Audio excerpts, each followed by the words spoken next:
মমতা ব্যানার্জি এবার পাশ করিয়ে বললেন কলকাতা বাংলাদেশের সাথে যুক্ত হয়ে যাবে, মানচিত্র একই হয়ে যাবে, কলকাতা এবার বাংলাদেশের অংশ। বিস্তারিত দেখতে থাকুন, সর্বোচ্চ শেয়ার করুন। কলকাতা শুধু একটা শহরের নাম না, একটা সভ্যতা, একটা ইতিহাস, একটা পরিচয়ের প্রতীক। আপনি হয়তো জানেন না, এই শহরটা একসময় ছিল অখণ্ড বাংলারই গর্ব। আজকের ভারতবর্ষের প্রাণকেন্দ্র হলেও এই কলকাতা কোনো সময় ঢাকার চেয়ে আলাদা ছিল না।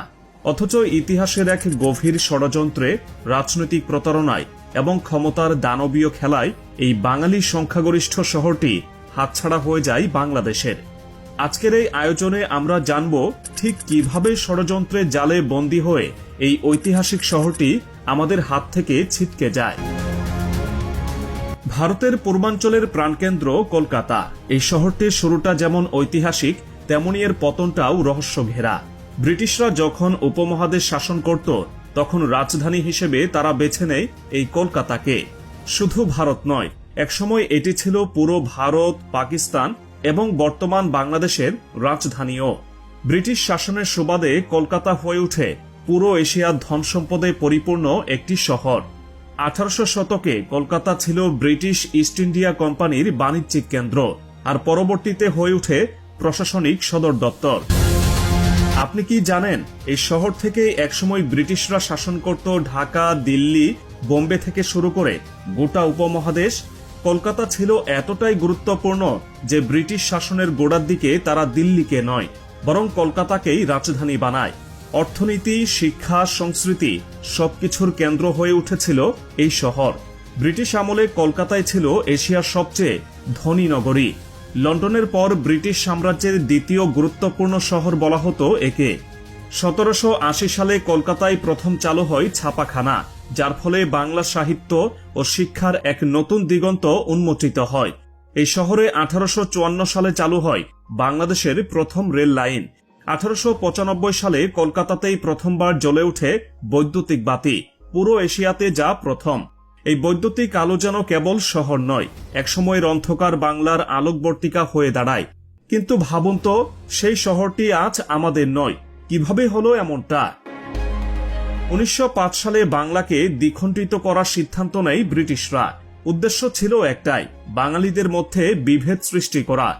ধর্মীয় বিভাজনের ভিত্তিতে পূর্ব বাংলা ও পশ্চিম বাংলা আলাদা করে দেয়া হয়।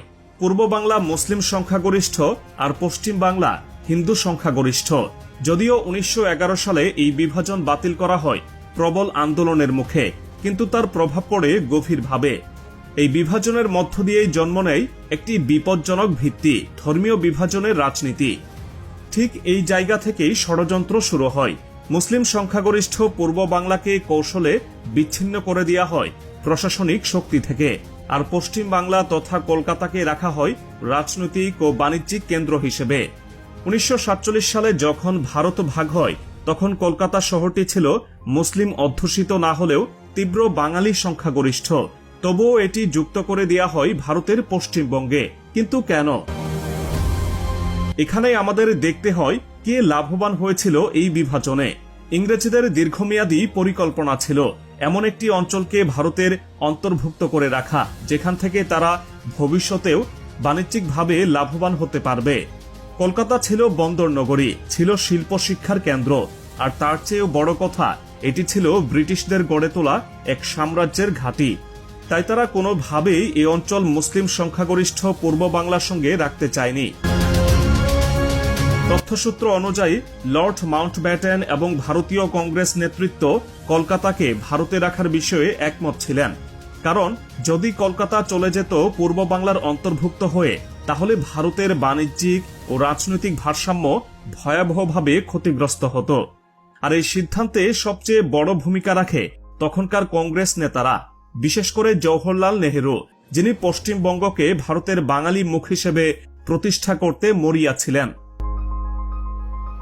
অন্যদিকে মুসলিম লীগের শীর্ষ নেতারা কলকাতাকে পূর্ব পাকিস্তানের অংশ হিসেবে চেয়েছিলেন, কিন্তু ব্রিটিশদের রাজনৈতিক লাভ আর কংগ্রেসের চাপ একত্রে গিয়ে নির্ধারণ করে দেয় কলকাতার ভাগ্য।